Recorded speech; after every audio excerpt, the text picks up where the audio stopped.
کبھی آپ نے غور کیا ہے کہ ہمارے گھروں میں پڑی بے شمار چیزیں صرف چیزیں نہیں ہوتی، وہ ہماری یادوں، ہماری عادتوں اور بعض اوقات ہمارے بوجھ کی علامت بھی بن جاتی ہے۔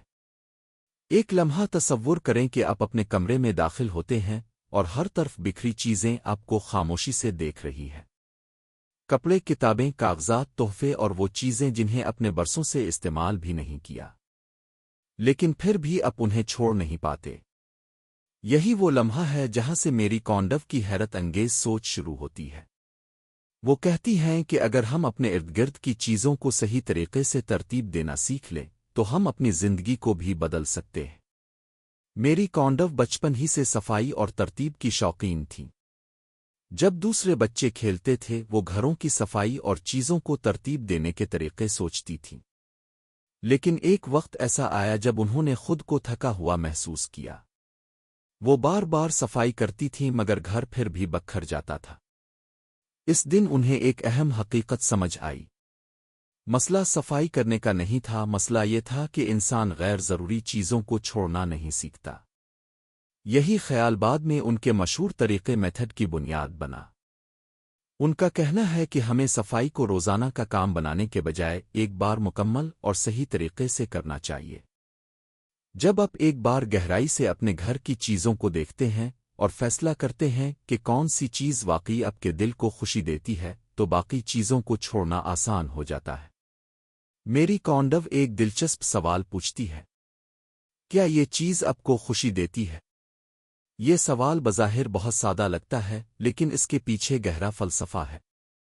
وہ کہتی ہیں کہ ہر چیز کو ہاتھ میں لے کر خود سے یہ سوال پوچھیں، اگر وہ چیز آپ کے دل میں خوشی پیدا کرتی ہے تو اسے رکھ لیں، اگر نہیں تو اس کا شکریہ ادا کریں اور اسے جانے دیں۔ اس عمل کو وہ صرف صفائی نہیں بلکہ ایک جذباتی سفر سمجھتی ہے۔ جب لوگ ان کے طریقے کو اپناتے ہیں تو ابتدا میں انہیں مشکل محسوس ہوتی ہے۔ کئی لوگ اپنی پرانی چیزوں کو چھوڑنے سے ڈرتے ہیں کیونکہ وہ انہیں یادوں سے جوڑتے ہیں، لیکن میری کونڈو کہتی ہیں کہ یادیں چیزوں میں نہیں بلکہ ہمارے دل میں محفوظ رہتی ہیں۔ جب ہم غیر ضروری چیزوں کو چھوڑ دیتے ہیں تو ہماری زندگی میں جگہ بنتی ہے، صرف گھر میں نہیں بلکہ ذہن میں بھی۔ اسی لمحے انسان کو احساس ہوتا ہے کہ اس نے کتنی چیزیں صرف عادت اور خوف کی وجہ سے سنبھال رکھی تھیں۔ کچھ لوگ کپڑوں کے ڈھیر میں سے آدھے کپڑے چھوڑ دیتے ہیں، کچھ لوگ پرانی کتابوں اور کاغذات سے آزادی حاصل کر لیتے ہیں، اور جب یہ عمل شروع ہوتا ہے تو انسان کو ایک عجیب سی ہلکی پن کی کیفیت محسوس ہوتی ہے۔ لیکن میری کونڈو کے مطابق اصل تبدیلی ابھی باقی ہوتی ہے، کیونکہ جب گھر صاف اور منظم ہو جاتا ہے تو انسان اپنی زندگی کو بھی نئے انداز سے دیکھنا شروع کر دیتا ہے۔ اسے احساس ہوتا ہے کہ اگر وہ غیر ضروری چیزوں کو چھوڑ سکتا ہے تو وہ اپنی زندگی کی غیر ضروری عادتوں اور رشتوں پر بھی غور کر سکتا ہے۔ یہی وہ مقام ہے جہاں صفائی ایک عام عمل سے بڑھ کر خود کو سمجھنے کا سفر بن جاتی ہے۔ جب لوگ اپنے گھروں کو اس طریقے سے ترتیب دیتے ہیں تو ان کی زندگیوں میں حیرت انگیز تبدیلیاں آنے لگتی ہیں۔ کچھ لوگ نئی نوکریاں ڈھونڈ لیتے ہیں، کچھ اپنے خوابوں کے پیچھے جانے کی ہمت پیدا کر لیتے ہیں، اور کچھ اپنی زندگی میں سکون محسوس کرنے لگتے ہیں۔ ایسا لگتا ہے جیسے بکھری ہوئی چیزوں کے ساتھ ساتھ بکھری ہوئی توانائی بھی ختم ہو جاتی ہے۔ میری کونڈو ایک اور اہم بات کہتی ہے۔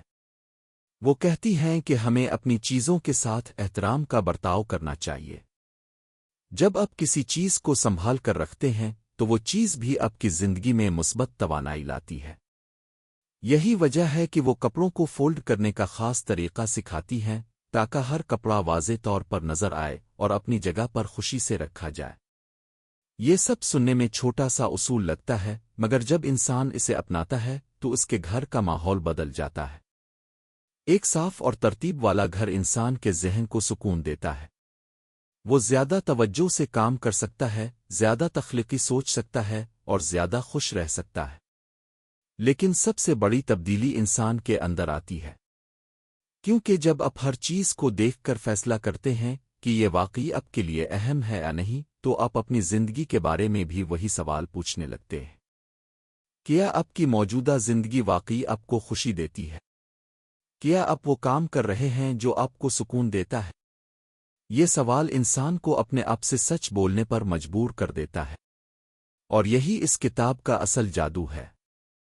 آخر میں میری کونڈو کہتی ہیں کہ صفائی کا مقصد صرف ایک خوبصورت گھر بنانا نہیں ہے، بلکہ ایک ایسی زندگی بنانا ہے جس میں صرف وہ چیزیں اور وہ لوگ ہوں جو واقعی آپ کو خوشی دیتے ہیں۔ جب آپ غیر ضروری بوجھ کو چھوڑ دیتے ہیں تو آپ کے پاس اپنے خوابوں کے لیے زیادہ جگہ اور توانائی ہوتی ہے۔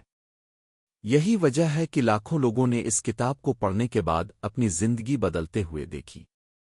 کیونکہ کبھی کبھی خوشی حاصل کرنے کے لیے ہمیں نئی چیزیں حاصل کرنے کی ضرورت نہیں ہوتی، بلکہ صرف ان چیزوں کو چھوڑنے کی ضرورت ہوتی ہے جو ہمیں آگے بڑھنے سے روک رہی ہوتی ہے۔